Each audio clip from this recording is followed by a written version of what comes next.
Hey YouTube gun people, I want to a book review for you today. And this book right here, Practical Shooting Beyond Fundamentals by Brian Enos. There it is. Where can you get it? You can go to this place, brianenos.com.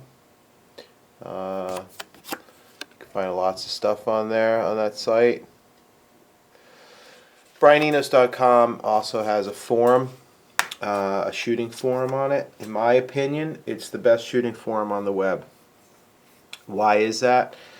First of all, you're not going to get any keyboard commando nonsense on there. At least hasn't been my experience.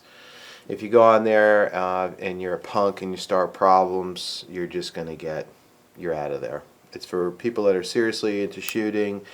If there are debates, they're conducted in the most civil of manners, and it's really good. And also, it's very reliable information. I've sought information on the Enos forum and about reloading, and I've gotten information back from people that have sent me incredibly detailed spreadsheets of,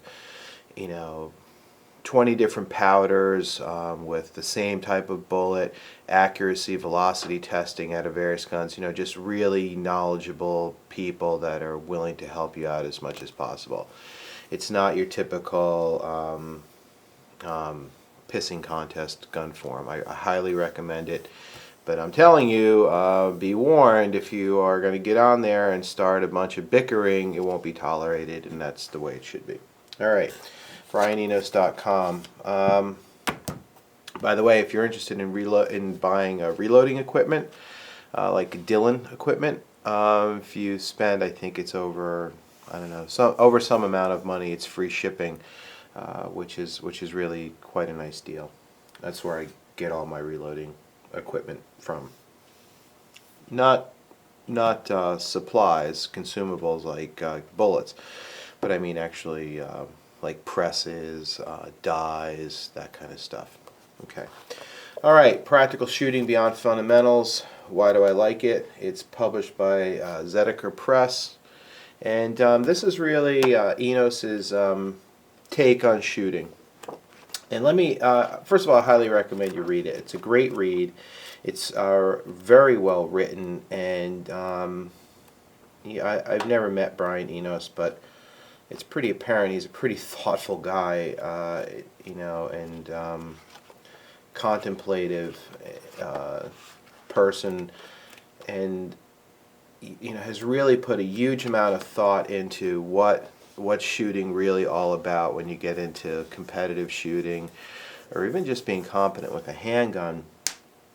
And what this book is really about is not so much, how do you line up the sight picture, those charts, if you're shooting low left, what does that mean, that stuff. I mean, that's kind of touched on a little bit, but this is like it says, beyond fundamentals. And what this book really gets into is something that I think is really, really important, and I know I struggle with it, is the mentality of shooting and sort of the mental aspects of it and what it takes to really improve. So what does it take to improve? I'm not going to go through and sort of give you the crib notes on the book, but I want to highlight some things that I find very, very useful, and sort of you become aware of it, but you don't really think of it. This book sort of puts it in perspective. Let me give you an example. When I shoot well, that one time, I sort of, if I think back on what did I do that particular time, the difference always seems to be where I didn't think about anything. There was nothing going through my brain. Now, there's usually nothing going through my brain, but but this is nothing going through my brain probably in a more productive manner, right? What I mean by that is that you're not thinking about shooting, or that was my feeling. You're just kind of doing it. You're kind of putting all the stuff out of your mind that could distract you, that worry. Am I going to come out of the holster clean? What's my plan for this stage? That kind of stuff. This book, when I started reading it, I became hooked. This winds up being, you can read this book in a night. It's that it keeps you going. It really comes down to, and this is what I was trying to put into words, this issue, section 1 of the book, awareness and focus. That's what this book really delves into a great deal. It's not about mechanics of shooting. He's assuming that you kind of know the mechanics. Okay, you know how to hold a gun. He'll give you some tips on that. I think the bigger point of this is really getting your mind in a particular frame to allow you to shoot your best and your fastest. And it really comes down to being able to clear your mind, and it's not so much, for instance, concentration. But Brian Enos makes the point of that it's more important to have awareness and focus rather than concentration. Implies that there's a thought process going on in your brain, and he really brings that together where it's almost as like a zen of shooting. It really comes down to the zen of shooting, right? You need to be at a match, for instance. There's a lot of stuff going on around you. There's people standing behind you having conversations. There's squads in neighboring pits. There's noise, there's activity, there's the weather, there's squirrels, whatever, birds, and those can all be distractions, and you have to get yourself in a mindset where your brain becomes aware of them but doesn't become occupied by them. So your brain kind of steps back, and you understand these things are all going around, but you now are viewing it from just an observational point of view rather than mentally engaging with it. That frees up your brain to be able to execute your shooting routine.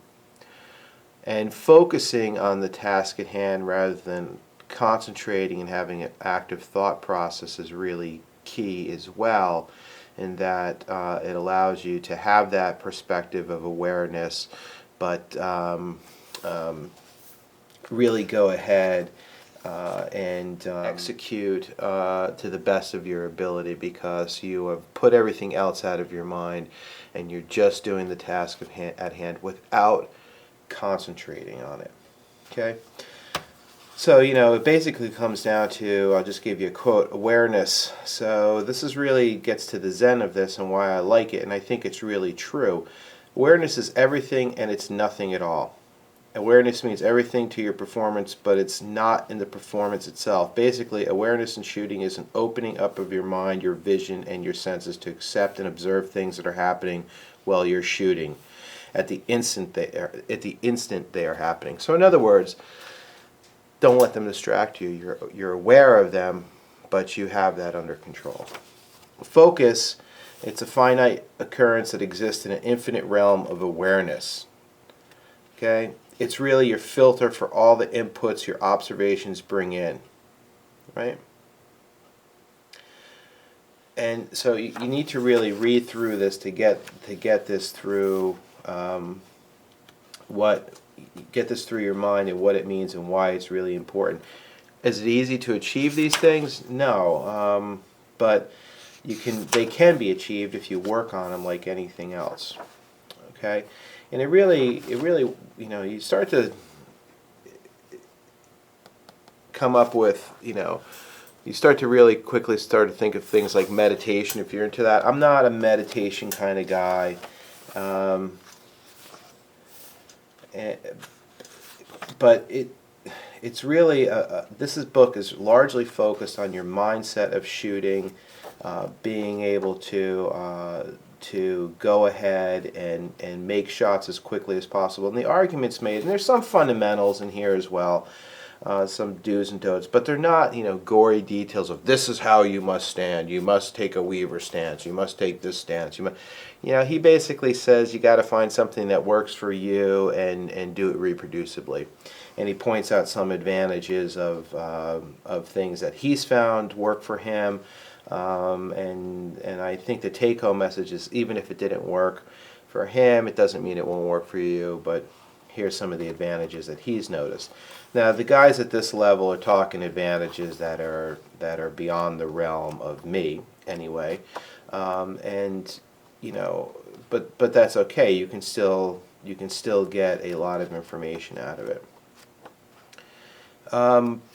I can tell you one thing I really was eye-opening here is, no pun intended, really your vision.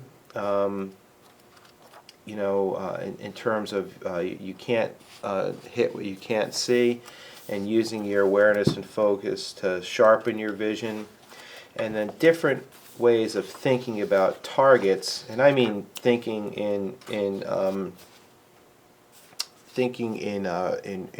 real instant time. And that different types of focuses on targets. There's type 1 through type 5 focus. Type 1 being those single targets at extremely close range. So, in USPSA, if you're running by targets that are a yard away from you, do you need to stop and to, line up your front sight and, do all that? So it's the difference between shooting a target at extreme close range and extremely high speed, versus in type 5 the extreme would be very difficult shots, or prone or long range, or any shot that's considered extremely difficult. And just the mindset of doing that, and how you should approach that or think about approaching it. And really it comes down to, in competitive shooting, yes, your time's important, but you can't win if you shoot fast and don't make your hits. You can't even do well. Forget about winning. Who cares? I mean, really. But you want to do well, right? I mean, you want to be satisfied on the drive home that, hey, I shot the best I can. I feel pretty happy about that. So it's really about your self-satisfaction and how you think you did. And that's really the most important thing. And so this idea of different types of focus for shots, we all like to be like the guys you see on Wednesday night at the range, like Robbie Latham, for instance, that make these make everything look really easy at extremely high speeds. And that's taken a long time to develop. It also captures his innate abilities and talents and gifts, but even guys like Latham and Enos will slow down on shots that are difficult. It's more important to make the shot, to get in the down zero or the A zone, than it is to shoot really quickly and have misses, or have stuff out in the down three. This book is really the mental exercise of shooting. There's practical tips in here, but this is for the more advanced reader. If you've never shot a pistol before, this would probably not be a good place to start. If you started shooting club matches, or you become interested in it, or you're just generally interested in the overall idea behind what it takes to compete or to shoot as good as possible, even in a practical sense outside of competition, I highly recommend this book. It's a great read. It's really well written, and very, very useful, and you can learn a lot. I can tell you one thing though. I read through it carefully once. I think it requires multiple reads to capture everything. This thing is full of information. Some of it comes across as being a little bit subtle, but probably, when it's reconsidered, is really, really important. So it doesn't hurt to really study this rather than just give it a quick read through, and try to really consider what those tips mean, because a lot of it won't be readily apparent to you when you give it a first go through, and you might want to try to go through and capture that again if you're into this kind of shooting. BrianEnos.com is where you can buy this. I'm not sure if you can get it on Amazon or anything like that, but you look at the store on BrianEnos.com, and it'll be there. Check out the forum, even if you don't want to register, just see what's on there. If you're a reloader, it's fantastic. If you're a competitive shooter, it's fantastic. A lot of interesting information. There's some funny stuff on there as well. If you go to the Single Stack Elitist Club, I think it is, forum, it's kind of it's a little bit tongue-in-cheek about people that like to shoot single stacks and the elitist attitude of, I would never shoot a plastic gun. It's all done in fun. There's nobody being nasty about it at all. All right, that's what I got for you. Give it a shot. Haha. Seriously. Excellent book. Really good. Really, really good. Give it a try and tell me what you think. That's all I got for you. Get out and shoot. Be safe. Have fun.